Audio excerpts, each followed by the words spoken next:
मंदिर का जो विवादित ढांचा था वो हम लोग के सामने गिरा। स्वतंत्रता के बाद स्थिति क्या थी यूपी में? वी लैग बिहाइंड, सिस्टम को ही दोष माने। क्रिमिनलाइजेशन ऑफ पॉलिटिक्स था शुरू में। कट्टा कल्चर यहीं से जन्मा था। It is very prevalent. Local लोग भी बना लेते हैं, पकड़ नहीं पाएंगे कि ये सरकारी है या प्राइवेट। जब चुनाव आते हैं तो बहुत सारे कट्टे पकड़े जाते हैं। यूपी में ना एक पूर्वांचल है, उसका एक सबसे बड़ा माफिया जेल में भी पौंड खुदवा के मछली मार के खाता था। उसने एक विधायक की जेल में रहते हुए हत्या की, जिसपे 500 राउंड्स AK-47 से फायर। विकास दुबे की कहानी क्या रही है? मंत्री की थाने के अंदर हत्या कर दी। इसके यहाँ रेड पड़ी, 8 पुलिस कर्मियों को ब्रूटली मारा। पुलिस कस्टडी में आ रहा था तो इसने भागने की कोशिश। और मजे की बात यह है कि जितने भी माफिया के मेंबर्स थे ये पॉलिटिकल सपोर्ट की वजह से बच रहे थे। सिस्टम में सभी के सपोर्ट से बच रहे। It is a very fractured society. पहले पॉलिटिशियंस को हेल्प किया, फिर खुद पॉलिटिशियन हो, फिर अपने आप में कानून हो। पर ऐसे बड़े इंडस्ट्री को टैकल कैसे किया जाए? माफिया के भी उसूल होते हैं क्या? मैंने तो नहीं देखा। अभी एक परसेप्शन करते हैं कि भाई ये रॉबिन हुड है, ऐसा होता नहीं। जहाँ जिस कम्युनिटी को बिलोंग करते हैं उन्हीं को सबसे ज़्यादा परेशान। आप पे भी फायरिंग हुई है कभी? तो बुलेट प्रूफ जैकेट पर जब गोली लगती है तो फील क्या होता है? उस समय कुछ पता नहीं चलता भाई, ये प्रोफेशनल है। यू गेट किल्ड और यू किल।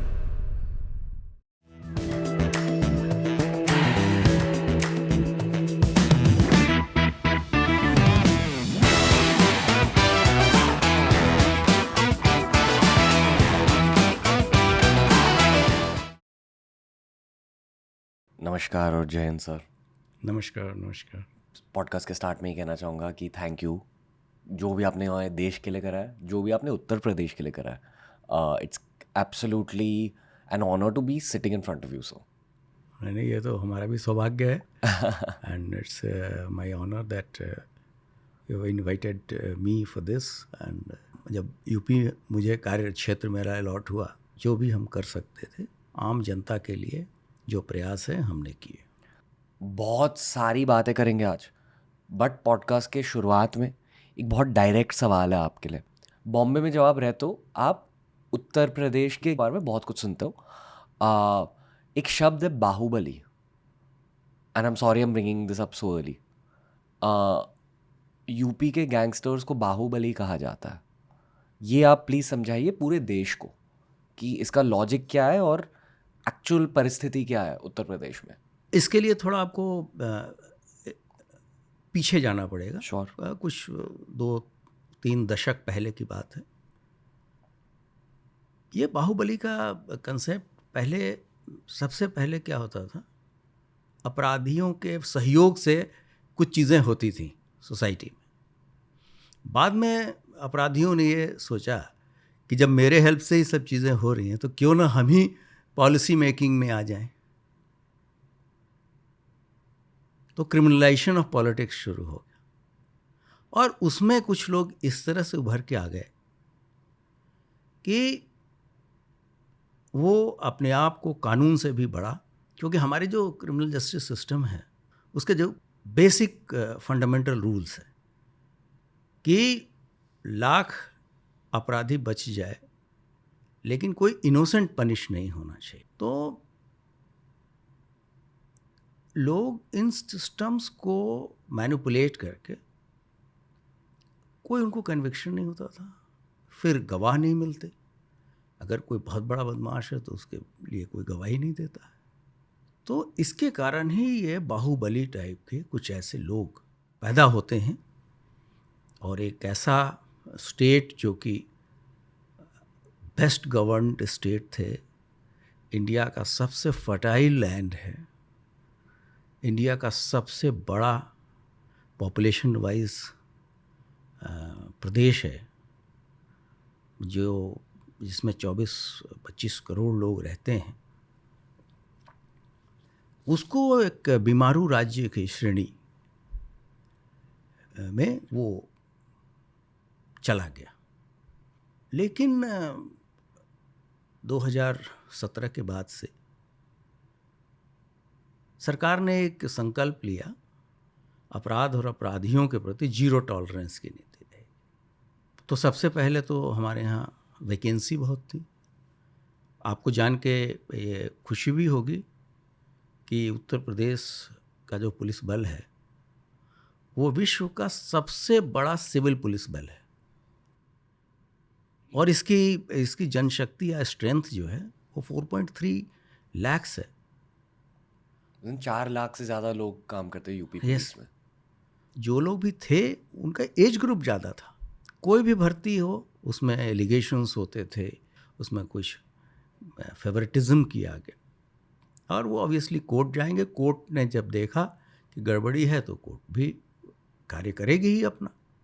जब वो स्ट्रेंथ को भरा गया एक ट्रांसपेरेंट तरीके से, तो आप देखिए लगभग 2,19,000 लोग भर्ती हो गए अभी तक, फिर और भर्तियां चल रही हैं। तो एक एज प्रोफाइल पुलिस बल का यंग हो गया।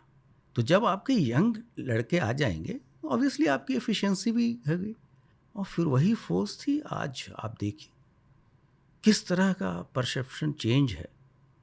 वही माफिया जो 40 साल तक किसी न किसी तरीके से चीज़ें उससे बच रहे थे, उनमें से सभी महत्वपूर्ण माफियाओं को सजा हो गई।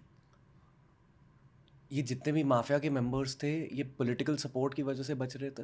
नहीं, मैं नहीं कहूँगा, लेकिन सिस्टम में सभी के सपोर्ट से बच रहे थे। पूरे सिस्टम के सपोर्ट की वजह यस। से? ओके, क्योंकि पैसे इनके पास था? नहीं, विभिन्न कारणों से। जैसे वो कोई रिलीजन के बेस पे एफिलिएटेड है, कोई कास्ट के बेस पे एफिलिएटेड है, because it is a very fractured society, at least in UP I can say. वो तो पूरी सोसाइटी इस तरह से है कि आप सभी चीज़ें जातिगत आधार पे लोग इंटरप्रेट करते हैं जी। और इस तरह की चीज़ें बन गई हैं जो अनफॉर्चुनेट है। ओके, सॉरी सर, हल्के से कुछ टैंजेंट्स लेने पड़ेंगे यहाँ। उत्तर प्रदेश में आपका काम कब स्टार्ट हुआ था? नहीं, हमारी सर्विस तो 91 से है। उत्तर प्रदेश में ही? हाँ हाँ। तो अप टिल 2017, हाँ। वो 1991 टू 2017 उस फेज के बारे में बताइए, आपकी ज़िंदगी कैसी थी? नहीं, देखिए उसमें भी कुछ ऐसे फेजेस थे जब बहुत अच्छे कार्य हुए। जी फाइट टू फिनिश की जो बात होती है ना, कि एकदम नस्तनाबूद कर देना, जी। वो तो 17 के बाद ही शुरू हुआ, और अब जाके वो ऑलमोस्ट समाप्त हो चुका। ताकि हम और ज़्यादा गहराई से इस पूरे इकोसिस्टम को समझे, मैं एक उदाहरण को हाईलाइट करना चाहूँगा। मैं विकास दुबे का, ये नाम आजकल हर कोई जानता है, तो इनकी कहानी क्या है ये भी थोड़ा सा समझाइए, कॉन्टेक्स्ट दीजिए सर, और आपके पर्सपेक्टिव से राइट फ्रॉम 1991 और इनकी कहानी क्या रही है वो भी समझाइए। देखिए, ये एक ऐसा व्यक्ति था जिसको पैसे दिए बिना उसके क्षेत्र में कोई भी इंडस्ट्री नहीं चल सकती। कोई भी जनप्रतिनिधि इसके बिना समर्थन के चुना नहीं जा सकता, इलेक्ट नहीं हो सकता। तो जो इतना एक छोटे से रीजन में जिसका इतना इन्फ्लुएंस हो, तो फिर वो तो अपने क्षेत्र का सब कुछ। और इसमें अचानक इसने 2020 में कोई इसके यहाँ रेड पड़ी इसके गांव में, इसने 8 पुलिस कर्मियों को ब्रूटली मारा, जिसमें एक गस्टेड ऑफिसर भी था। उसके वेपन छीन लिए, उससे फायरिंग की, उनके पास अपने वेपन्स थे।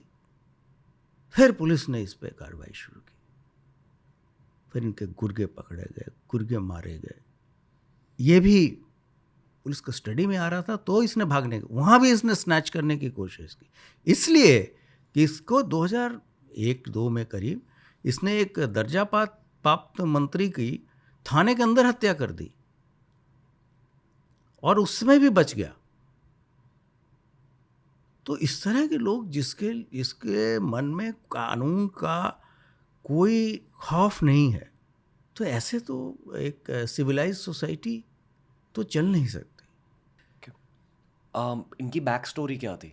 नहीं, जब ये घटना हुई उसके पहले इसके 20-25 मुकदमे थे, या तो गवाहों को धमका के, सिस्टम में अपने लोगों को रख के।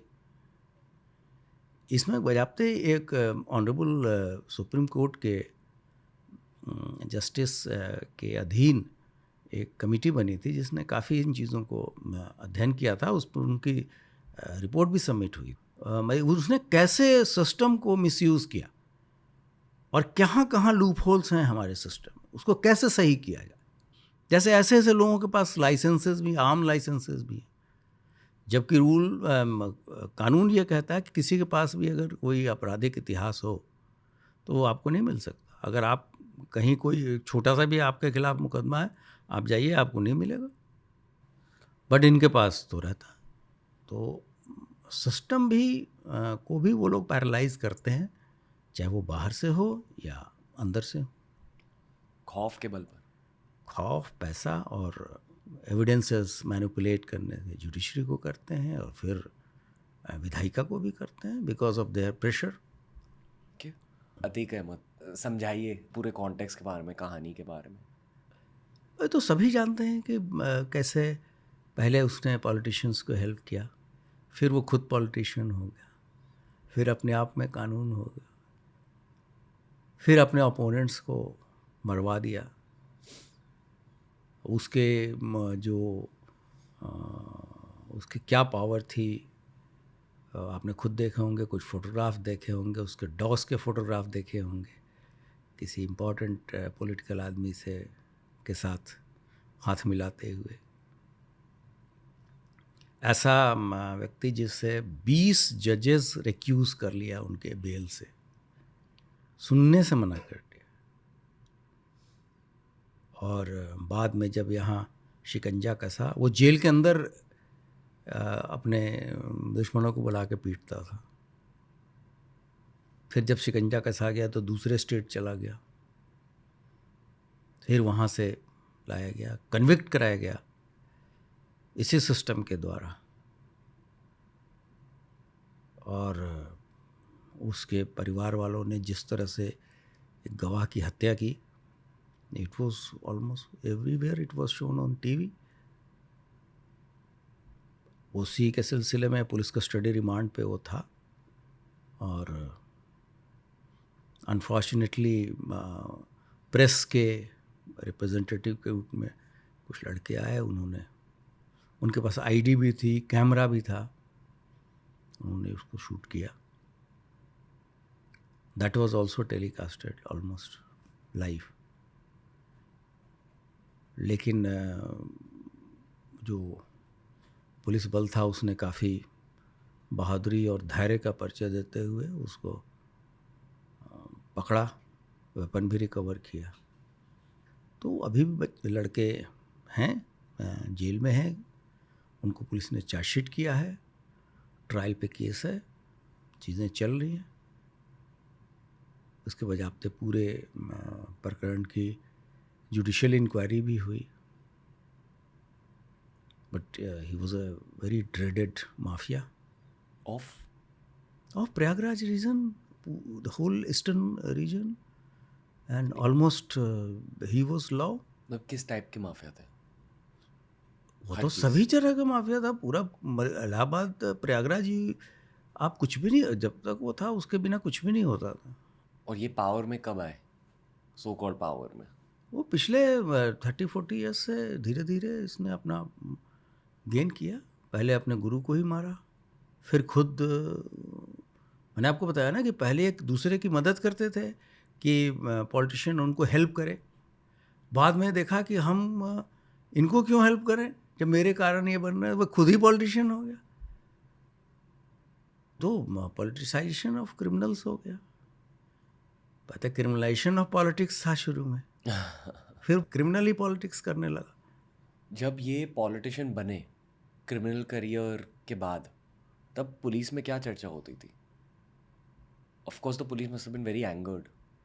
हाँ, हेल्पलेसनेस की स्थिति थी, लेकिन अब ऐसा है कि जब सिस्टम से उसको सपोर्ट मिल रहा है, कैसे कोई फाइट करे। वैसे लोग ऐसे भी एग्जाम्पल है जो उन्होंने फाइट करने की कोशिश की, दे वर पनिश्ड। मतलब सर, इन ब्लैक मनी अतीक अहमद की नेटवर्थ क्या रही होगी? भाई उनके उसके जो 144 बिलियन मैंने बताया सभी माफियाओं की हुई थी, तो आप 1/3 मान लो। 1/3? हम्म। उतने शक्तिशाली थे? हाँ, वो तो जो नून है, जिसको हम लोगों ने, अब जैसे उसने अवैध सरकारी ज़मीन पे कुछ भी बना लिया, तोड़ के उस पर अब घर बनाए गए, गरीबों को बांटे गए, तो वो तो कुछ भी कर ले, कहीं भी कह दे कि भाई ये मेरा है, तो फिर उसी का है। मतलब 3,000 करोड़ के आसपास शायद अतीक अहमद की नेटवर्क थी। इनके और 3,000? इसके गुर्गे की, पूरे गैंग की। कहने का मतलब केवल यही नहीं है, उसमें इसका भाई भी था, जी। इसके बच्चे भी थे, और भी लोग हैं उसमें, जी। वकील भी हैं, फलाने हैं ढिकाने हैं। 3,000 करोड़? तो 3,000 करोड़ से बैटल कैसे करें? भाई सिस्टम ने उसको ध्वस्त किया ना। कुछ तो लोग हैं जिन्होंने इसको, देखिए किसी भी व्यक्ति को जो लीगल तरीका होता है, तो हमने उसको आजीवन कारावास कराया। आजीवन कारावास भी रहता तो 20-25 साल जेल में रहता। ऑलरेडी वो 60 के ऊपर था, नॉर्मल लाइफ तो ख़त्म हो जाती। और जो हुआ वो पुलिस कस्टडी के दौरान नहीं होना चाहिए था। But those are mandatory medical checkups, जो किसी को भी आप पुलिस कस्टडी में लेंगे तो एवरी डे आपको शाम में जेल भेजने के पहले उसका एक मेडिकल चेकअप कराया जाता है। अब मानते हो कि उनकी मौत से जस्ट पहले वो कॉन्फिडेंट थे या डरे हुए थे? नहीं, वो तो पुलिस ने मना भी किया कि आप उधर न जाएं, प्रेस से आपको बात करने की कोई आवश्यकता नहीं है, अभी आप मेडिकल कराएं और जल्दी जाएं। तो वो तो डरने की तो कहाँ बात थी, वो तो अपनी बात और कहने की बात थी कि साहब हम कुछ और बताते, अपनी कहानी बताते। जिन्होंने गोली मारी उनकी वजह क्या थी? कि साहब वो फेमस बनना चाहते हैं, जैसे कि इस तरह की चीज़ें से होगा ना साहब, अब ये हमने इसके साथ ऐसा किया, इस तरह का कार्य करना, उसकी भी कुछ डिस्टॉर्टेड मेंटालिटी हो सकती है। मुख्तार अंसारी, हाँ, उनके बारे में क्या शेयर करना चाहोगे सर? यूपी में ना एक पूर्वांचल है जी। तो उसका एक सबसे बड़ा माफिया जो 40 साल तक 35 साल तक एक छत्र राज, और कुछ ऐसे ज़िले थे जहाँ पर कोई भी टेंडर, कोई भी ठेका, कोई भी पट्टा बिना उसके नहीं। जेल में भी पौंड खुदवा के मछली मार के खाता था। उसने एक विधायक की जेल में रहते हुए हत्या की, जिस पे 500 राउंड्स AK-47 से फायर हुए थे। किस चीज़ का बदला ले रहे थे? इलेक्टेड, उसने हराया उसके घर वालों को। एक ड्यूली फॉट इलेक्शन में कोई विधायक कैसे चुना जाता है? और मजे की बात यह है कि उसमें एग्जेम्प्ट हो गया। इसी पुलिस ने 1.5 साल के अंदर उसको 8 बार कन्विक्ट कराया, जिसमें से 2 आजीवन कारावास, रेस्ट अदर पनिशमेंट, इसी सिस्टम ने। Then he died of heart attack in jail, another controversy that something was done, but he was not in police custody, he was in judicial custody. And that whole episode was properly inquired by another judicial commission. जब कोई ऐसे mafia boss की हत्या हो जाती है तो उस पावर वैक्यूम का क्या होता है? अब नए लोग कोशिश करते होंगे अगर, लेकिन सिस्टम थोड़ा आजकल टाइट है, तो डिफ़िकल्ट है। लेकिन अब ह्यूमन टेंडेंसीज़ के बारे में तो प्रेडिक्ट करना बड़ा मुश्किल है, क्योंकि ये कोई भी इतना बड़ा माफिया बनने में तो काफ़ी टाइम लगता है। It takes decades. ये जो माफिया बॉसेस होते हैं, इन सारों में कॉमन चीज़ क्या होती है साइकोलॉजिकली? ये ओवरवेलमिंग पर्सनालिटी हैं और अनलिमिटेड पावर एंजॉय करते हैं।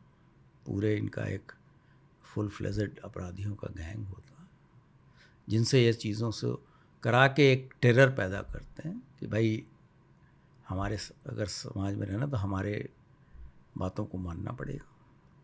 How are mafias made? हमारे यहाँ सिस्टम में भी बहुत कमियां हैं, न्याय नहीं मिलता, टाइम बाउंड न्याय का सिस्टम नहीं। क्योंकि हमने ये कॉन्वर्सेशन करी है, क्या मेरी लाइफ पर भी खतरा है अब अगर मैं यूपी आया कभी? नहीं, यू बी रेस्ट एश्योर्ड, ऐसी कोई बात यूपी में नहीं है और लोग बहुत ही अमन चैन से रहते हैं। इस तरह के एबरेशंस आप देखेंगे तो हिस्टोरिकली समय समय पे क्षेत्र विशेष में आते रहते हैं। There used to be a time when Mumbai was also very infamous, New York was also very insecure, but system अपने आप को जब करेक्ट करता है तो इस तरह की चीज़ें होती हैं। बट एक सोसाइटी में, समाज में एक अच्छा पुलिस बल होना चाहिए, कोई ऐसा सिस्टम होना चाहिए जो एक अच्छी सोशल सिक्योरिटी दे सके। आई एम क्वाइट ऑप्टिमिस्टिक कि अच्छी चीज़ें होंगी। वुड यू से कि आपके करियर का सबसे फुलफिलिंग फेज यही रहा है 2017 टू 2024? नहीं, ये तो मैं ये नहीं कह सकता, लेकिन ये अवश्य है कि बहुत सारी ऐसी चीज़ें हो गई इन फेजेस में जो कि मुझे लगता है कि आई एम फॉर्चुनेट। जैसे राम मंदिर का निर्माण, मेरे सामने वो जो विवादित ढांचा था, जब हम लोग ने शुरुआत की नौकरी तो हम लोग के सामने गिरा, फिर इसमें डिसाइड भी हो गया, मंदिर बनना भी शुरू हो गया, मंदिर की शुरुआत भी हो गई। तो ये तो 500 साल की चीज़ें चल रही थी, इसी टाइम में हो गया। ऐसे माफियाज जो कि 40-40 साल से कन्विक्ट नहीं हो रहे थे, वो कन्विक्शन भी हो गया। और I am a believer, so I think मेरे लिए काफ़ी सौभाग्य का विषय है कि मैंने महाकुंभ 2025 जब हुआ तो मैं उत्तर प्रदेश पुलिस का मैं मुखिया रहा। आपसे ये पूछना चाहूँगा कि इस पूरे फेज में सबसे चैलेंजिंग फेज क्या रहा है आपके लिए, आपके खुद के माइंड के लिए या दिल के लिए? अब जैसे मैं बताऊं कि नौकरी की शुरुआत जो है, हमें एक नक्सल एरिया में भी काम करने का मौका मिला। यूपी में केवल 2 ही 3 ज़िले थे जो नक्सल अफेक्टेड थे, अब तो फॉर्चुनेटली वो नहीं है। तो हमने इन चीज़ों को बहुत करीब से देखा और हमने उस समय अपने विभाग के थ्रू गवर्नमेंट को भी अवगत कराया कि ये बहुत सारी चीज़ें इसलिए हैं कि यहाँ अभी तक डेवलपमेंट नहीं हो पा रहे हैं, क्योंकि वो काफ़ी गरीब इलाका है, इसमें इंफ्रास्ट्रक्चर की प्रॉब्लम है। तो ये चीज़ें जब बताई गई तो गवर्नमेंट ने बहुत क्विकली उस पर कार्य शुरू किया, इर्रेस्पेक्टिव ऑफ द, मतलब कि चाहे सरकार किसी भी पार्टी की हो। मैंने देखा कि उस लाइन में एकदम एक एक ही डायरेक्शन में काम हुआ और धीरे धीरे विदिन 4-5 ईयर्स, जब तक हम लोगों ने अपने 10-12 साल की सर्विस शुरू की तब तक नक्सलिज्म यूपी से लगभग समाप्त हो गया। सबसे बड़ा चैलेंज क्या था in fighting Naxalism? Terrain, okay. terrain was tough, the area is hilly, Vindhyan range के पहाड़ियाँ थी और उस पे आने जाने की सुविधाएं नहीं थी। पुलिस वाले भी नहीं जाना चाहते थे वहाँ कि साहब वहाँ कैसे जाएं। वहाँ ऑब्वियसली अगर आप किसी को भेजेंगे तो उसको अपने भी सिक्योरिटी का ख्याल रख, दूसरे को भी सिक्योर करना है, खुद भी सिक्योर रहना है। ये तो माइंड गेम है। वही जो हमने कहा ना कि पहले सेल्फ बिलीव होना चाहिए कि हम इन चीज़ों को कर सकते हैं, हमारी क्षमता है तब तो हम करेंगे। टेरेन और लोकल्स की वजह से ये एक साइकोलॉजिकली बहुत मुश्किल जगह थी ऑपरेशंस करने के लिए, करेक्ट हो सर? डकैतों की बात करते, डाकू, शोले में जो गब्बर सिंह है, उनका कोई इक्विवेलेंट कैरेक्टर था? हमने सुना है कुछ इस तरह के पॉडकास्ट में, हमारे बड़े सीनियर इलस्ट्रियस ऑफिसर्स रहे हैं जिन्होंने काफ़ी डकैतों पे क्षेत्र में भी काम किया है, और हम लोगों के समय में भी निर्भय गुजर वगैरह, और लास्ट नोन डकैत भी मेरे ही पीरियड में मारा गया। नाम? गौरी यादव। गौरी यादव। हाँ, चित्रकूट में मारा गया। ओके। एक डकैत मतलब क्या? डाकू होता क्या है? जैसे मैंने आपको बताया कि टेरेन इतना टफ होता है हमारे यहाँ, उस टेरेन में कोई इंफ्रास्ट्रक्चर है ही नहीं। अगर रोड्स नहीं हैं, स्कूल्स नहीं हैं, बिजली नहीं है, हैंड पीने का पानी नहीं है, तो वहाँ का लोकल पॉपुलेशन कैसे आपसे जुड़ेगा? उसको भी तो पता होना चाहिए भाई, स्टेट भी कोई चीज़ है। तो वहाँ फिर ये छोटे छोटे लोग पैदा होते हैं, और उसमें एक वेलफेयर करने के नाम से लोगों का उत्पीड़न भी शुरू कर देते हैं। एक्सटॉर्शंस। हाँ, उठाना, किडनैपिंग करना, पैसे लेना। तो अब तो ये सब चीज़ें बंद हैं। अब इस तरह की कोई शिकवा शिकायत आपको यूपी से नहीं मिलेगी। स्वतंत्रता के एकदम बाद स्थिति क्या थी यूपी में? उस समय तो ये सबसे बेस्ट गवर्नड स्टेट्स में से यूपी एंड बिहार होते थे, बट समहाउ वो धीरे धीरे बीच में वी लैग्ड बिहाइंड। अब हम तो सिस्टम को ही दोष मानेंगे। अभी तो हम ये नहीं कह सकते कि नहीं, व्यक्ति विशेष के कारण, इस विभाग के कारण, फलाने के कारण ये चीज़ें हुई, बिकॉज हमें तो कोई फर्स्ट हैंड नॉलेज है नहीं। बहुत सारे पुलिस ऑफिसर से बात करी है मैंने शो पर। एक सार मैंने जाना है क्राइम को लेकर कि जहाँ एजुकेशन नहीं होती वहाँ क्राइम आ जाती है। Fair to say root cause of crime is lack of education? मैं ये नहीं मानता हूँ कि लैक ऑफ एजुकेशन। आपने 12th फेल भी देखा होगा। जी जी जी। इन्हीं क्षेत्र से यूपी, बिहार, एमपी, इन इलाकों से भारी संख्या में सिविल सर्वेंट्स सेलेक्ट होते हैं। तो लैक ऑफ एजुकेशन नहीं, लेकिन यस, हाँ, ये मैं कहूँगा कि सबको एक अच्छा एजुकेशन जो मिलता है वो लैकिंग है। 2030s तक चीज़ें बदलेंगी? नहीं, ज़रूर बदलेंगी। आधा हम जब हम लोग इस तरह के चीज़ें कर सकते हैं।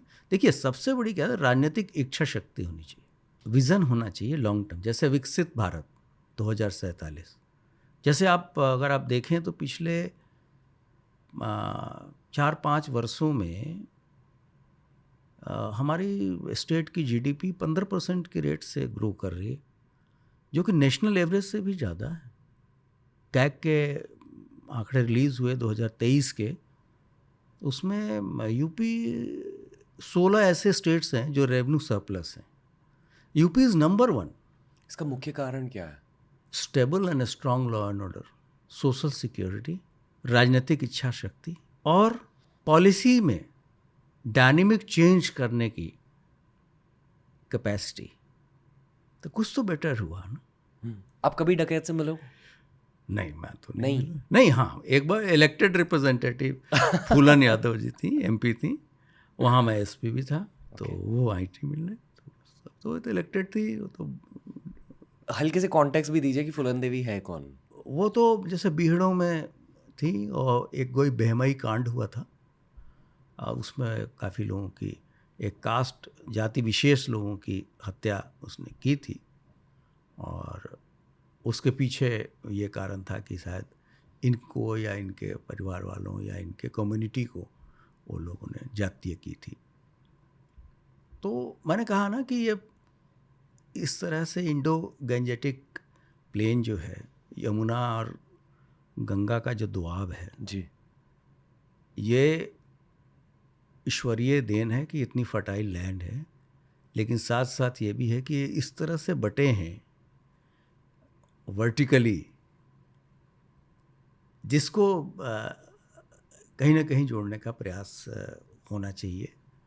और एक सभ्य समाज और एक विकसित भारत के लिए ये आवश्यक है कि इसको कम किया जाए और सबको, सभी लोगों को विकास की मुख्य धारा से जोड़ा जाए।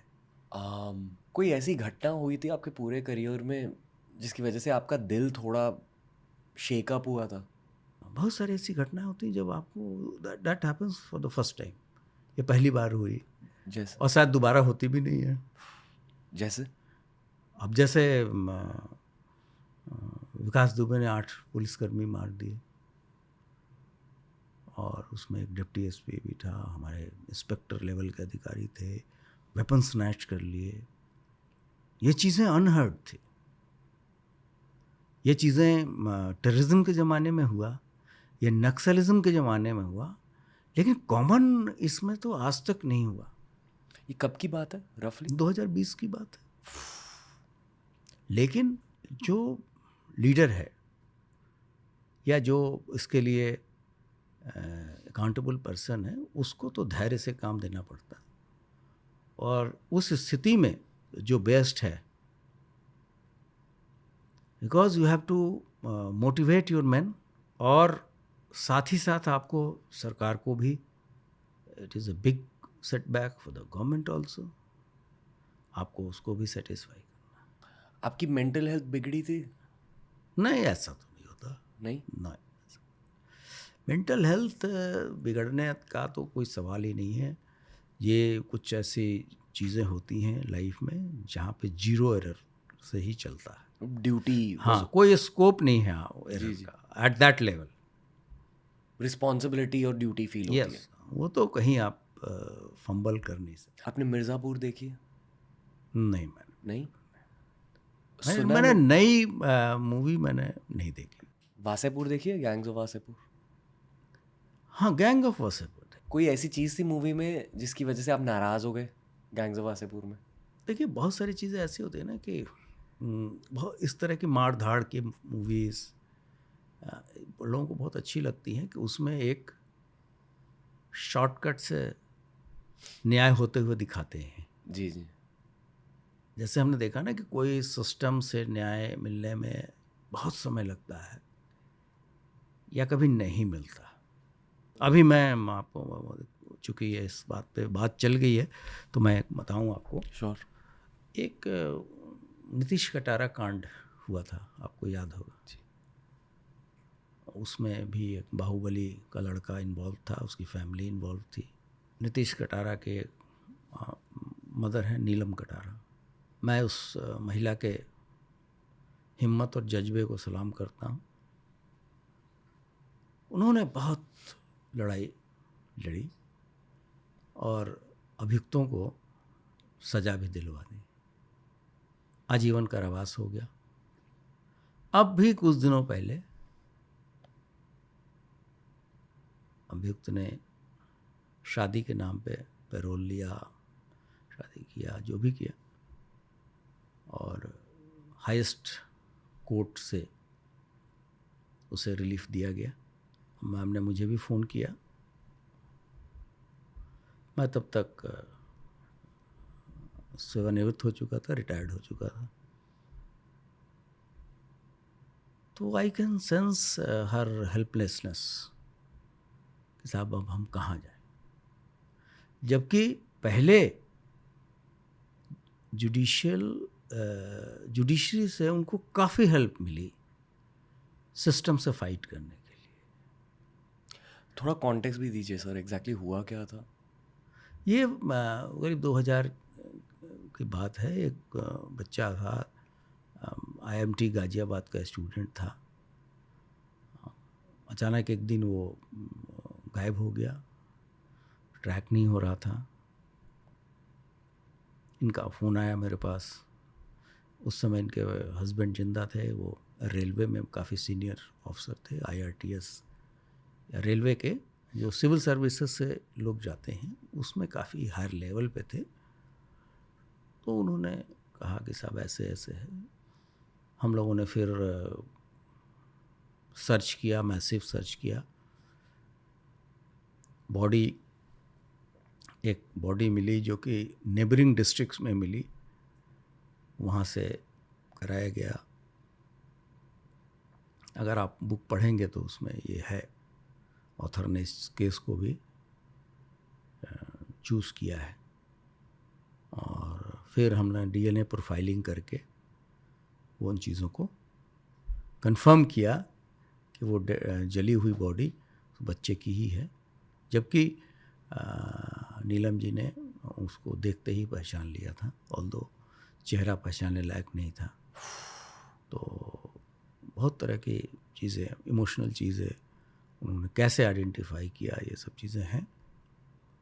तो लेकिन अभी जैसा मैंने कहा कि वो तो गवाह या साक्ष्य जो है वो अकाट्य होना चाहिए। जैसे आपको प्रूव करना पड़ेगा कि आप ही रणवीर हैं, ऐसी भी स्थिति आती है। हाँ, तो फिर हम लोगों ने किया, फिर कुछ वीडियो फुटेजेस देखे गए, उससे कल्प्रिट्स आइडेंटिफाई हुए। पर हत्या की वजह क्या थी? वो बुक में है, वो बताते हैं कि एक बाहुबली के डॉटर उनके साथ पढ़ती थी, उससे कुछ इनके जैसे क्लास फेलो होते हैं, लेकिन एक पैट्रियार्कल सोसाइटी में ये सब चीज़ें परमिटेड नहीं थी, या हाउ कम आपने कैसे नज़र डाली, इस टाइप का एटीट्यूड, और उसमें ये चीज़ें हुई थी। तो पुलिस ने बहरहाल काफ़ी सिस्टमेटिक तरीके से उसकी इन्वेस्टिगेशन की, चार्जशीट किया, और फाइनली उसमें कन्विक्शन हुआ। कितने साल लगे थे? 2000 की घटना है, और मैं इनिशियल कन्विक्शन 2008 में हुआ। मैं उस समय डेपुटेशन पर था, तो जब हुआ तो नीलम कटारा के फादर उस समय जिंदा थे, उन्होंने मुझे फ़ोन करके बताया कि you will be happy to know that he has been convicted. He was a police officer also, retired police officer. कोई ऐसी क्राइम सीन याद है आपको जहाँ आप खुद गए? एज ए डिस्ट्रिक्ट एसपी आप के लिए एक्सपेक्टेड है कि आप किस तरह के सीन ऑफ क्राइम को मस्ट विजिट करेंगे। जैसे कि अगर कोई भी हत्या हो तो आपको जाना चाहिए। कोई डकैती है, सोते समय डकैती डालते समय कोई हत्या हो गई, कोई रॉबरी हो गई, पुलिस रेगुलेशन होता है, उसमें वो सब चीज़ें रहती हैं कि एज एसपी आपको क्या देखना है, एज डीआईजी आपको क्या देखना है, एज आईजी आपको क्या देखना है। तो वो तो कुछ चीज़ें ऐसी होती हैं। और आजकल तो any sensational incident one has to be there because of the media reach, because if you don't go, if you don't have first hand information, so अगर आपके पास खुद का ज्ञान नहीं है जी, तो आपको तो सॉरी फिगर कट करना पड़ेगा। कोई भी आपसे पूछेगा, आपका सीनियर ऑफिसर नीचे से लेकर ऊपर तक, सुपरवाइजरी लेवल भी बहुत सारे होते हैं कि वे तुम क्यों नहीं गए। वुड यू से कि ब्रूटल क्राइम्स कम हुए? हाँ, ब्रूटल क्राइम 2017 तो देखिए, अब ऑर्गेनाइज्ड क्राइम जो होता है, जी, जैसे यूपी के बारे में मैं कहूँगा, जैसे किडनैपिंग फॉर रैंसम, ये एक बहुत बड़ा क्राइम था। कितना रैंसम मांगते थे? वो कितना? डिपेंड करता है, सबसे कुछ ज्यादा हज़ार से लेके कुछ करोड़ तक। कुछ करोड़ तक? हाँ, सबसे ज्यादा रैंसम क्या मांगी है और किससे? लोग सरकारी लोगों की भी किडनैपिंग कर लेते हैं। एक सरपंच था जो खुद ही किडनैपिंग करता था, वाह, वो भी मारा गया। और करोड़ों मांगे। हाँ, एक Shiv Shakti, since you stay in Bombay, Shiv Shakti Naidu था, और दिल्ली का बदमाश था। उसने ये जो कुंदरा है उससे उसके पैसे लूट लिए थे लाजपत नगर में। करोड़ों था वो, 4 या 5 करोड़ था, और वो मेरठ में रह रहा था। तो उसका तो जब पुलिस एक्शन हुआ, I was also there in that operation, he was killed, तो 2 लाख का इनाम था। तो मान लो कोई ऐसा किडनैपिंग का केस है जहाँ रैंसम बहुत बड़ा है, करोड़ों में है, तो जिन फैमिलीज़ या जिन लोगों से पैसे मांगे जा रहे हैं, कभी कोई ऐसे फैमिलीज़ या लोग मिले जिन्होंने कहा है आपसे कि we'll just give the money, कि पैसे देने के लिए तैयार है? नहीं, ऐसा होता है। तो पुलिस क्या करती है उस केस में? नहीं, अब पुलिस तो नॉर्मली ये कहती है कि नहीं, आप पैसा ना दें। क्यों? नहीं, आप तो फिर पुलिस किस बात के लिए है? You're enabling the process. कुछ ऐसे भी एसपीज होते हैं, एसएसपीज होते हैं जो इसको एकदम चैलेंज के रूप में लेते हैं। आप पैसा दे देंगे तो भी लोग बुरा मानते हैं। ऐसे हुआ है? नहीं, क्यों होता है। या फिर एकदम एक्सचेंज ऑफ रैंसम मनी के समय ही पुलिस एक्शन होता है। ऐसे केसेस बहुत सारे हैं जब पुलिस ट्रैप ले करती है कि सब आप दीजिए और फिर आप ऐसे ऐसे हट जाइएगा, फिर हम अगर जो ले जा रहा है उस पर एक्शन करें। पर ये जो हाई प्रोफाइल किडनैपिंग होती है, किडनैपर्स कहाँ से किडनैप करते हैं ये हाई प्रोफाइल लोगों को? वो तो सभी चीज़ें काफ़ी स्टडी करते हैं। पैटर्न, हाँ, उसका मूवमेंट का पैटर्न। ओके, बट ये हाई प्रोफाइल किडनैपिंग में जिन लोगों को किडनैप किया जाता है उन्हें कंफर्टेबल रखा जाता है या नहीं, उनकी फैमिली को कॉन्फिडेंस में लिया जाता है। और जब ये घटनाएं होती हैं, it's a big setback for the department and for the district chief, police chief of that jurisdiction, and that is the time when his metal is tested. जब उनके कर्मठता का टेस्ट होता है तो by the system, by the public, मतलब public भी जज करती है, विभाग भी उनको जज करता है, उनके सीनियर अफसर भी जज करते हैं। और फिर रेस्क्यू ऑपरेशन ऑर्गेनाइज करना होता है। हाँ, फिर तो बहुत तरह की चीज़ें हैं कि पहले तो गैंग आइडेंटिफाई करना पड़ता है, कहाँ से किया, क्यों किया, आप पूरा हिस्ट्री जानेंगे। कुछ लोगों का ज़्यादा जाता है, कम बोलते हैं, ये भी कहानी है। कुछ लोगों का ज़्यादा जाता है, कम बोलता है। हाँ, जैसे कि लूट ज़्यादा की हुई, कम दिखाते हैं। हाँ, पैसों के अलावा कोई वजह होती है किडनैपिंग की? वो बहुत पर्सनल रंजिश में होती है, तो उसमें पैसा इन्वॉल्व नहीं होता। ओके, इंतकाम। वो तो किडनैपिंग होता है, फिर रैंसम वाली बात नहीं रहती। ओके, रैंसम तो आप किसी बड़े कारण से ही करते हैं। उसमें डिसीव भी करते हैं, समटाइम्स वो करते ही मार डालते हैं, फिर भी पैसे की डिमांड करने लगते हैं, या कोई दूसरा गैंग पैसे मांगने लगता है। तो वो मैंने कहा ना कि वो भी काफ़ी एक अलग से एक पूरा इकोसिस्टम है उसका। सब्जेक्ट है खुद में। हाँ, वो अपने आप में एक सब्जेक्ट है। वाह, कितने किडनैपिंग के केसेस आपने देखे होंगे पूरे करियर नहीं, में? पहले तो इट वाज वेरी रेगुलर।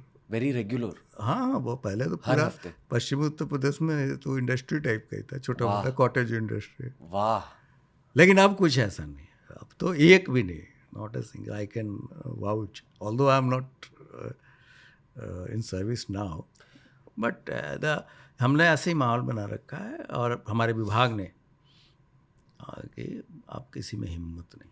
कोई ऐसी बाहुबली की फैमिली रही है जिसने क्राइम की दुनिया को छोड़ दिया है पूरी तरह से? Want to live a reformed life? It is a fractured society, vertical divisions इसमें रिलीजन, कास्ट के आधार पे हैं। अब लोग कहते हैं कि साहब अगर कोई बहुत बड़ा जमींदार है, पुराना 4 पुरुष से 5 पुरुष से, तो पहले गवर्नेंस वही करते थे ऑन बिहाफ ऑफ किंग्स। तो एक चला रहा कि साहब ये इस क्षेत्र के दबंग लोगों में से हैं, लेकिन अब वो अपने परसेप्शन के कारण बदनाम है। ऐसे लोग हैं, बहुत सारे लोग हैं, लेकिन अब वो चीज़ें एक बार किसी के साथ लग जाती हैं तो फिर इट इज़ वेरी डिफ़िकल्ट। तो sometimes it is wrong also. कुछ अपने सर्वाइवल के लिए इस तरह की चीज़ें करनी पड़ती है, लेकिन हाँ, ये ज़रूर है कि प्रभावशाली, अगर हम कहें कि प्रभावशाली होना तो होना चाहिए, लेकिन दबंग या बाहुबली का तगमा अच्छा नहीं है और इससे सभी को बाहर आना चाहिए। Please don't mind the directness of this question, but आप पे भी फायरिंग हुई है कभी? हाँ, देखिए, ये तो जब आप किसी भी ऑपरेशन को लीड करेंगे तो अगर आप सीनियर हैं तो ये तो नहीं हो सकता कि आप अपने जूनियर को आगे कर दें, आप पीछे खड़े हो जाएं। जी, तो आपको तो आगे से ही लीड करना है। तो जब फायरिंग होती है तो फिर ये थोड़ी पता चलता है कि उसमें अधिकारी कौन है और जवान कौन है। तो हुआ ऐसे बहुत बार हुए, बहुत बार? 4-5 बार तो हुई, मुझे याद है। गोली लगी है कभी? नहीं, अब तो हम लोग पूरा बुलेट प्रूफ वगैरह पहन के चलते हैं। पर बॉडी पे कहीं लगी है? हाँ, लगी है। बच्चे भी हैं। ऑन द जैकेट और नहीं, on the jacket. On the jacket? हाँ। तो बुलेट प्रूफ जैकेट पर जब गोली लगती है तो फील क्या होता है? नहीं, काफ़ी इम्पैक्ट होता है उसका। It's like a push. उस समय कुछ पता नहीं चलता भाई, वो तो बस लगी, आप हुए। इन- फिर लोग पूछते हैं कि सर ठीक है? मैं कहा, ठीक है भाई, बस चल आगे बढ़ो। पर ब्रूजिंग अब होती है? बचना नहीं चाहिए। ब्रूजिंग? ब्रोजरिंग वगैरह नहीं, रेडनेस हो सकता है एट बेस्ट, अगर बहुत नज़दीक से। बट आई, जैसे होता है ना कि ये प्रोफेशनल हैजार्ड है, इसमें nothing to glorify that, it is a professional thing. You get killed और यू किल। आप, ये बैटल ऑफ विट्स है। एंड ये ज़रूर है कि ऐसे मौके पे ही लीडरशिप क्वालिटीज़ जो होती हैं वो टेस्ट होती हैं। किसी एनकाउंटर के बाद पर्सनालिटी बदलती है क्या? नहीं, लर्निंग तो रहता है और उसके बाद से टीम वर्क भी बिल्डअप होता है। मैं एक बार सोनभद्र में था, वहाँ नक्सल अटैक हो गया, किसी को इन्फॉर्मर समझ के मार दिया नक्सली, और वहाँ से खबर आई कि साहब ऐसे हो गया। टेलीफोन भी नहीं था, वायरलेस मैसेज था कि वो लोग घूम रहे हैं और चांसेस है कि हमारे थाने पे भी अटैक कर दें। तो उसका बड़ा हम लोगों ने स्टडी किया। मैंने कहा अभी चलें, कुछ टीम के लोग कहे साहब ये ट्रैप है, हम पे भी अटैक करेंगे। We took the risk. और जब हम वहाँ पहुँचे तो जो जॉय, मतलब जो खुशी सिपाहियों के चेहरे पे थी और जो गांव के लोगों में थी, वो उसको आप बता नहीं सकते, शब्दों में बयान नहीं कर सकते। फिर उसी छोटी सी जगह में उन्होंने खाना भी बनाया और हम लोगों ने सब ने मिल के खाया। हम लोग रात भर वहाँ रहे। सबसे मुश्किल एनकाउंटर कौन सा रहा है? एक बदमाश ने हमारे सब इंस्पेक्टर की हत्या कर दी थी और वो पेशी पे जा रहा था और बड़ा यंग था, लेकिन बहुत ही डेयरिंग। और उसके साथियों ने उसको फायरिंग कर दिया और खुद भी भाग गया।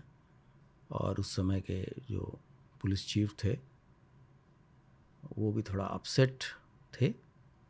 फिर हम लोगों ने उसको मारा एनकाउंटर में? हाँ, मुजफ्फरनगर में हुआ और काफ़ी अच्छे वेपन भी मिले। उसके 2 साथी मारे, कुछ लोग भाग गए। फिर नेक्स्ट डे दूसरे ज़िले में ही वो लोग भी न्यूट्रलाइज हुए। पर ये मुश्किल क्यों था? कि ये मेरे यहाँ कैसे हो गया। एक पब्लिक का भी रहता है कि साहब देखिए, पुलिस वाले अगर अलर्ट रहते, पुलिस वालों को ही मार के भाग गया। अब भी जब बलात्कार के केसेस होते हैं, केसेस, पुलिस के दिमाग में क्या रहता है? नहीं, देखिए, पुलिस के दिमाग में तो यही रहता है कि इस तरह की घटनाएं ना हो। एक तो जो हमारे यहाँ कन्विक्शन का रेट है ना, वो सबसे बेस्ट है इंडिया में। माफियाओं का कन्विक्शन वाज आवर फर्स्ट। उसके बाद से हुआ कि अब लोगों को सजा दिलाइए हीनियस ऑफेंसेस में, खासकर जो ये बच्चों से और महिलाओं से संबंधित अपराध है। चाइल्ड? हाँ, जैसे बच्चों के साथ भी घटनाएं बहुत तरह की होती हैं, महिलाओं के साथ होती हैं, उसमें भी कास्ट बेस्ड होती हैं बहुत सारी। बट यहाँ भी माफिया ही रिस्पॉन्सिबल है?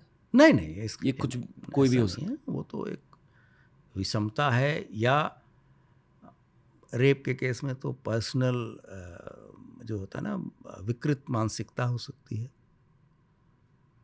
लैक ऑफ एजुकेशन तो गरीबी, लैक ऑफ एजुकेशन, ये तो सभी चीज़ों के लिए बेसिक चीज़। जी जी जी। लेकिन ऐसा नहीं कि रेप वेस्टर्न वर्ल्ड में नहीं होता है जहाँ 100% लिटरेसी है, ये भी नहीं है। तो फिर कन्विक्शन पे हमने कहा, तो पिछले 1.5 साल में आप बिलीव नहीं करेंगे 1,04,000 लोगों को कन्विक्शन, जिसमें 70 तो ऐसे हैं जिसमें मृत्युदंड है, capital punishment. This was unheard of. इसके बारे में कोई नहीं बोलता, बस बोलेगा साहब यूपी पुलिस है, बस ठोक दो। एक जनरल परसेप्शन बना रखा है, ऐसा नहीं है। ऑनरेबल कोर्ट्स हैं, ऐसे बॉडीज़ हैं, NHRC है, स्टेट ह्यूमन राइट कमीशन है, नेशनल ह्यूमन राइट कमीशन है, वुमेन कमीशंस हैं, सभी जगह जब अकाउंटेबिलिटी रहती है, आपको सब कुछ बताना पड़ता है। तो ये जो अपराध में कमी आई है, एक बेटर इकोसिस्टम है, सोशल सिक्योरिटी है। आप जैसे आप जाइए पश्चिम में, पहले महिलाओं को जैसे मैंने कहा था कि कोई भी हुआ पकड़ कर लिया, अब कोई भी आराम से घूमता है रात, रोड होल्डअप नहीं होता, बसें लूट लेते थे। हम लोग नौकरी शुरू की तो बसेस का कॉन्वॉय चलाना पड़ता था, पुलिस प्रोटेक्शन में। कुछ ऐसे रूट्स होते थे, जैसे कि ऐसे सुनसान इलाके होते थे, आप लूट लिया लगा के। तो अब उन्हीं इलाकों में क्या हो रहा अब तो कुछ नहीं है, अब आराम से घूमिए। है? यहाँ अपराधी डकैत थे या माफिया? नहीं, लोकल बदमाश थे। जब सिस्टम वर्क नहीं करता ना, तो बीच बीच में तो छोटे मोटे वो लोग कीड़े पैदा हो मकोड़े। जाते हैं। ओके। जब सफाई होती रहती है तो उससे कट्टा कल्चर यहीं से जन्मा था? अब ये तो कहना बड़ा मुश्किल है कि कट्टा कल्चर है, but it is very prevalent. अब भी? नहीं, अलग ये तो रखते हैं लोग, वहाँ रखते हैं, बिहार में सभी जगह आजकल होममेड गन जिसे कहते हैं। लोकल लोग भी बना लेते हैं। होममेड गन सुनकर ना विजुलाइज क्या करें? नहीं, ये तो बहुत मैसिव। जब इस तरह के चुनाव आते हैं तो आप देखिएगा 100 कट्टे पकड़े जाते हैं। कुछ समय तो ये बहुत अच्छे क्वालिटी के भी होते हैं। अच्छा, वेरी गुड इसकी क्वालिटी। भी कला होती है? अरे बहुत अच्छी। जो लोग से मुंगेर आम फैक्ट्री वगैरह में काम करते थे, उनके हाथ की सफाई आप देखेंगे तो पकड़ नहीं पाएंगे कि ये सरकारी है या private. Sometimes it's better than traditional guns. ये तो मैं नहीं कर सकता कट्टा तो हम केवल देख के ही है, चला के तो देखा नहीं है। कट्टा रखना ही इलीगल है। कट्टे के साथ पकड़े जाइए, पुलिस आर्म्स एक्ट में जेल भेजेगी। मतलब अच्छे कट्टे और बुरे कट्टे में फ़र्क क्या होता है? नहीं, बुरे कट्टे को तो बहुत आप देख के भी पकड़ लेंगे ना। जैसे कोई अच्छा जैकेट है और एक टॉप क्वालिटी का जैकेट है, it is something like that. ये कल्चर स्टार्ट कब हुआ पर? जब से हम लोगों ने नौकरी शुरू की, हम सुन रहे कि कट्टे होते हैं। Okay. If you go to south India, it is many people don't know. मतलब? वो मूवी देख के ही पता चलता है कि ऐसे भी बहुत चीज़ें हैं। अच्छा अच्छा, वैसे। But it has caused a problem for police. Yes, ये एक ऐसी चीज़ें हैं जिसको पुलिस मॉनिटर करती है, जिस पे ध्यान भी देती है। उनका सप्लाई का रूट भी है, कहाँ ज़्यादा बनता है, कहाँ कम बनता है। रेड्स होते होंगे। हाँ। ये जो माफिया होते हैं, आपने कहा अलग अलग रैकेट्स के बारे में, कचरा माफिया वगैरह वगैरह वगैरह, सबसे अमीर कौन होते हैं इसमें? अब जैसे मान लिया कि कोई ऐसा है जहाँ पर केवल माइनिंग का स्कोप है, इंडस्ट्रीज़ नहीं है, तो हो सकता है कि जो सैंड माफिया है या खनन माफिया है वही सबसे बड़ा माफिया हो जाए। इंडस्ट्रियल एरिया में स्क्रैप बेचने वाला भी माफिया हो जाएगा सबसे बड़ा। वो तो जियोग्राफी पे डिपेंड करता है। पर ऐसे बड़े इंडस्ट्री को टैकल कैसे किया जाए? Take out the guy at the top? आने का वो तो पूरा उनके पूरे चेन को ख़त्म करना पड़ेगा। आपने गॉडफादर देखी है क्या? नहीं, गॉडफादर और शोले तो किसी ने नहीं देखी है। ओके, गॉडफादर भी। Any parallels? माफिया के भी उसूल होते हैं क्या? आप लोग कहते तो हैं, लेकिन मैंने तो नहीं देखा। मैंने तो देखा कि वो जहाँ जिस कम्युनिटी को बिलोंग करते हैं उन्हीं को सबसे ज़्यादा परेशान करते हैं। उन्हीं को ज़्यादा परेशान करते हैं? और एक परसेप्शन करते हैं कि भाई ये रॉबिन हुड है, फलाने हैं। हाँ। ऐसा होता नहीं है। देखिए, जो भी चीज़ इलीगल है उसको आप कैसे जस्टिफाई करेंगे? मतलब अगर उनके मुताबिक उनके उसूल है, डजंट काउंट, ये सब आई वॉश। इफेक्टिवली क्रिमिनल ही है। हाँ, वो तो सभी अपने काम को जस्टिफाई करने कुछ ना कुछ बहाना बताएंगे कि साहब मैं तो ये मैं ये करना, इसलिए ये कर रहा हूँ। कोई माफिया बॉस से आपकी इंटरेक्शन हुई है 1-on-1? नहीं।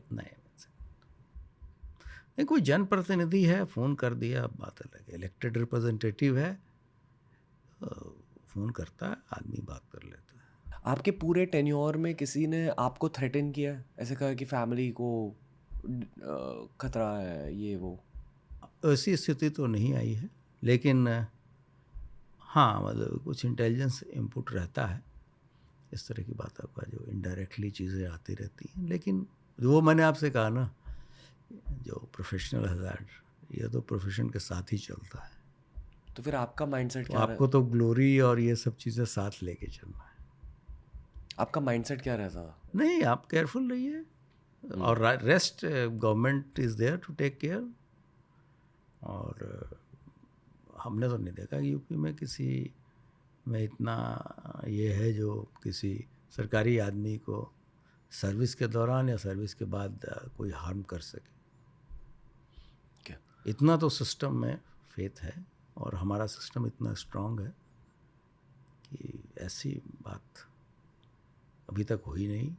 तो हम क्यों, सही काम करने के लिए हम क्यों डरें किसी चीज़ के एक रैंडम चीज़ कहना चाहूँगा, आपकी मूंछ बहुत अच्छी लगती है। लिए। बहुत कूल है। Suits your personality. वो तो आप बताएंगे या लोग और बताएंगे, whether it suits me or not. No, it suits you. कुछ रैंडम बातें भी होंगी सर, हम प्लीज़ डोंट माइंड। No, खाने में अच्छा क्या लगता है आपको? मैं नॉन वेज का शौकीन आदमी हूँ। मटन? हम लोग तो बचपन से मटन खा के बड़े हुए हैं। अच्छा, लिट्टी चोखा नहीं? नहीं, litti chokha is another favourite thing, okay. But you can have litti with mutton also. अच्छा, ऐसे खाते हैं लोग लिट्टी अरे मटन के वे साथ? तो इट्स वेरी फेमस। क्या बात वे तो बहुत फेमस है। बलिया जाइए, अच्छा, बलिया, और जहाँ सिवान, जहाँ का मैं रहने वाला हूँ, छपरा। लिट्टी मटन के साथ खाई जाती अरे वही तो मेन चीज़ है। है? अच्छा, डिडंट आप नो आइए दिस। लखनऊ, आइए, हम आपको खिलाते हैं। गलौटी? हाँ, गलावटी तो खैर है ही, वो तो लखनऊ की स्पेशलिटी है। जी जी। It's also very good, very nice. Police tenure के वक्त कोई ऐसा कंफर्ट फूड था आपके लिए? मैंने आपको बताया ना कि जब हम लोग नक्सल वाले इंटेलिजेंस में जब हम लोग रात को गए थे, तो हमारा एक डिप्टी एसपी था, उन्होंने लोकल बहुत अच्छी नॉनवेज प्रिपेयर किया था। अच्छा, लोकल? हम लोगों ने खरीदा, हाँ, वहाँ पे, मतलब लोकल? हाँ, वहाँ चिकन भी मिला गांव में। अच्छा, हम लोगों ने खरीदा, फिर पूरा फीस्ट हुआ जवानों के साथ, अच्छा खाना बना। पता एक शब्द होता है अर्बन लेजेंड। अर्बन लेजेंड मतलब एक कहानी जो शहरों में बताई जाती है। तो ये पता नहीं कितने हद तक सच है, बट वो शेयर करूँगा आपके साथ। आप बताइए कि ये पॉसिबल है भी कि नहीं। क्या? तो नक्सलों को लेकर एक कहानी है कि किसी जंगल में कुछ नक्सल्स बेस थे, और उन नक्सलों ने सोचा कि वहाँ के एक टाइगर को मार के टाइगर का मांस खा लेंगे, और फिर सारे बीमार हो गए क्योंकि टाइगर के मांस में बहुत ज़्यादा गर्मी होती है। इस तरह के लोग भी होते हैं। ये तो युगांडा ईदी अमीन के बारे में तो कुछ और ही बताते हैं, but these are just stories. हमने तो सुना नहीं है, और टाइगर हंटिंग की बात तो हमने भी सुनी है, हंटिंग? और काफ़ी इस पे काम भी हो रहा है गवर्नमेंट ऑफ इंडिया की तरफ से भी। Like poaching, anti poaching? हाँ, एंटी पोचिंग का, and the punishment is very severe and very strict. पर पोचिंग करते कौन है? लाइक पोचर्स कौन होते हैं? वो तो कुछ प्रोफेशनल पोचर भी होते हैं जो स्मगलिंग के लिए इन चीज़ों को करते हैं। अब लोग में इतनी जागरूकता आ गई है कि ये सब चीज़ें कम हो गई हैं। मैं ये तो नहीं कह सकता कि बंद हो गई हैं। टाइगर्स टारगेट होते थे? हाँ, हाँ, और काफ़ी of late animal human conflict भी अच्छा, बहुत सारे हुए हैं। Was it चाहे ever? वो टाइगर अटैक होते हैं, वुल्फ अटैक होते हैं। अच्छा, हाँ, has it ever come under your jurisdiction? Yes, yes, it's very common. Man animal conflict? Yes, it's very very common. तो समस्या का हल क्या है? उसका भी एक तरीका है, फॉरेस्ट विभाग के साथ मिला के समन्वय कोऑपरेशन करके। कुछ स्ट्रे भी हो जाते हैं, जैसे स्ट्रे करके आगे लंबे दूरी तक, तो उनको ट्रैंकुलाइज करके पकड़ के फिर वापस या तो जंगल में छोड़ा जाता है या फिर उनको जू में रखा जाता है। ये तो जो एक्सपर्ट कमेटी होती है फॉरेस्ट डिपार्टमेंट की, वो डिसाइड करते हैं। और जो एकदम ही आदमखोर हो जाते हैं तो उनके भी पकड़ने या मारने की बात रहती है, क्योंकि sometimes it becomes big law and order problem. जैसे कि वैसे लोग उत्तेजित हो जाते हैं, जाम लगाते हैं, साहब सरकार कुछ नहीं कर रही है, इस तरह की बातें हैं। तो बहुत सारी इस तरह की चीज़ें की जाती हैं इसको लेकर, क्योंकि अल्टीमेटली तो अनार्की कहीं नहीं फैलनी चाहिए। ऑलमोस्ट पॉडकास्ट के अंत तक पहुंच चुके हैं सर। आपके हाथ पर एक काल भैरव का धागा है, एम आई राइट? हाँ हाँ ये बनारस है? हाँ, ये काल भैरव का है। ओके। मेरे दोस्त हैं, मेंटर हैं, बड़े भाई जैसे हैं, उनका नाम है राजर्षि नंदी सर। हाँ हाँ भैरव जी, माँ काली, ऐसे टॉपिक्स पर बहुत सारे पॉडकास्ट करे उनके साथ। तो वो मुझे कहते रहते हैं कि अगर भारत में फिर से बहुत सारे भैरव के मंदिर बनाए गए, it's beneficial for the armed forces as well as the police force of the country. क्योंकि हमारे धर्म में भैरव जी एक प्रोटेक्शन के सिंबल माने जाते हैं। He is the deity related to the security forces. हाँ। What's your thought on this? आप क्या मानते हो? नहीं, आप अगर आप बनारस जाएंगे तो अगर आप कहेंगे ना, अगर आप किसी पोस्ट पे आप वहाँ नियुक्त हुए, आप कहेंगे भाई चलो आओ, तुम हमें चार्ज लेना है या दर्शन करना है, तो कोई आपको पहले बाबा विश्वनाथ क्या नहीं ले जाएगा, कहेगा पहले काल भैरव। कोतवाल से परमिशन लो। तो भैरव कोतवाल भी, शहर कोतवाल भी कहा जाता है जी। और वहाँ एक किदवंती भी है। इस तरह की मान्यता है कि जो कोतवाली का इंस्पेक्टर है वो अपनी कुर्सी पे बैठता नहीं है, वहाँ पे काल भैरव का फोटो लगा रहता है। वाह। तो दीज आर द, ये फेथ की बात है, अपनी श्रद्धा का है। हाँ, ये अवश्य है कि पुलिस एक ऐसा अनप्रेडिक्टेबल और डायनेमिक चेंजिंग इन्वायरमेंट में पुलिस काम करती है, तो unless until they have a some system कि अपने किसी फेथ से जुड़ के या कहीं भी अपनी निष्ठा लगा के उस पर आराध्य को, जो भी आराध्य है इर्रेस्पेक्टिव ऑफ रिलीजन, उस पर फेथ होना चाहिए। और उससे थोड़ा सा लोग, सभी पुलिस वालों को मैंने देखा है, वो इस तरह की चीज़ों में बिलीव करते हैं। ओके, बस यही था आज का पॉडकास्ट सर।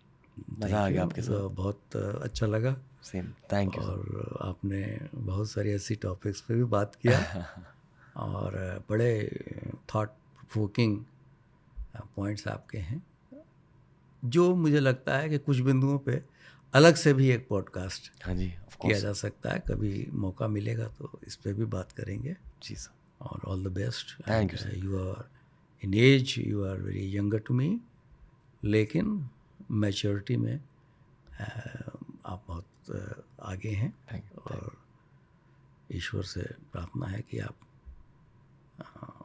जिस भी रब को मानते हैं वो आप पे ब्लेसिंग्स बनाए रखें। Thank you sir. Thank you. आपके जाने से पहले just want to salute you for your service to the country. Thank you. I know आपने मेनली उत्तर प्रदेश को सर्व करा है, बट मैं मानता हूँ कि in many ways Uttar Pradesh हमारे देश का एक तरह से कैपिटल भी है, central part of our country. तो thank you for your service to India. Thank you sir. Thank you so much. Thank you.